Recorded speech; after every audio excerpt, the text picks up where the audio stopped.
je viens devant toi. Je viens t'adorer, mon roi.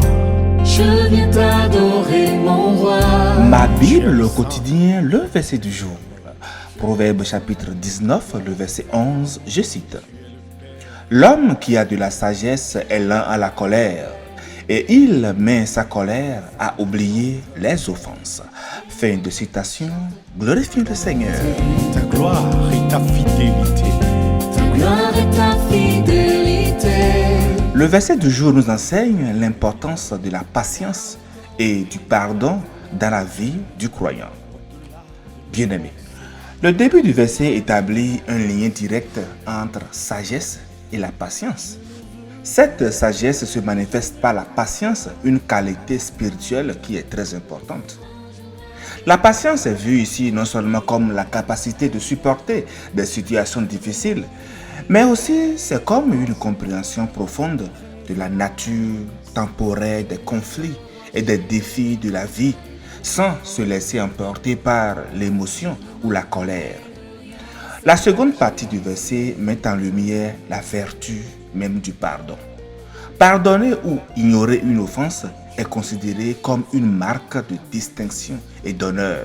Cela suggère que le pardon n'est pas un signe de faiblesse, non, pas du tout, mais plutôt une manifestation de force de caractère et de maturité spirituelle.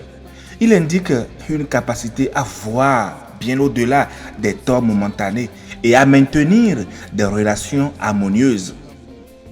Parler du pardon, c'est bien, mais comment est-ce que nous chrétiens, nous le manifestons dans la vie de tous les jours? Nous devons y réfléchir parce que c'est important. Nous parlons souvent du pardon, mais qu'en est-il de l'offense? D'où vient l'offense? Pourquoi sommes-nous si facilement offensés? L'offense est souvent cachée. Elle se manifeste dans toutes les relations. Elle provient souvent de nos attentes irréalistes. L'offense en elle-même est un acte ou une parole qui blesse, irrite ou provoque quelqu'un. Elle peut être intentionnelle ou accidentelle et varie en gravité selon la perception et la sensibilité de la personne qui est offensée. L'offense provoque généralement des sentiments de colère, de tristesse ou de ressentiment chez la personne qui est offensée. Et cela peut mener à des conflits, à la rancune et parfois à une rupture des relations. Ce qui fait partie de notre nature humaine, mais que nous devons toutefois corriger pour nous aligner sur ce que Christ nous a enseigné. Nous nous attendons à ce que certaines personnes répondent à nos besoins profonds, alors qu'elles en sont incapables. Si nous ne renonçons pas à ces attentes et ne pardonnons pas à ceux qui n'ont pas su y répondre, chers amis, nous allons vivre dans une frustration permanente. L'offense prendra racine et elle empoisonnera notre cœur et notre entourage. Nous pouvons être offensés par nos parents, par des figures d'autorité. Je veux dire les devanciers, les pasteurs, nos professeurs, nos employeurs, nos aînés, même nos coachs sportifs. Nous pouvons aussi l'être par Dieu qui en fait représente la figure d'autorité suprême.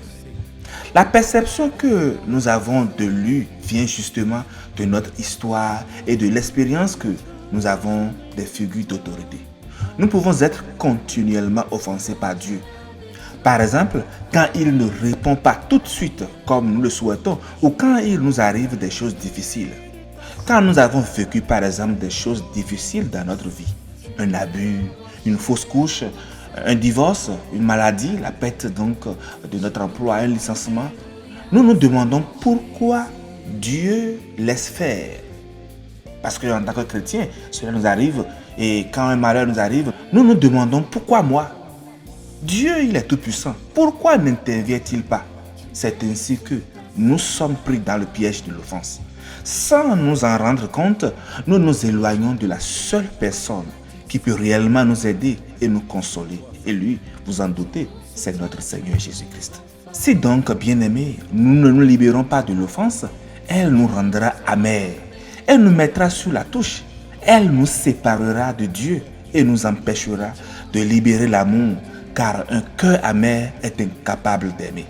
Et vous savez la recommandation de Christ, au-delà de toutes les lois, Jésus nous dit d'aimer nos prochains comme nous-mêmes. Donc l'amour doit régner au sein de sa communauté. au sein donc des familles, au sein du peuple. Je nous invite dès aujourd'hui, bien-aimés, à choisir de nous réconcilier avec Dieu et laissons-le nous dire qui il est en vérité.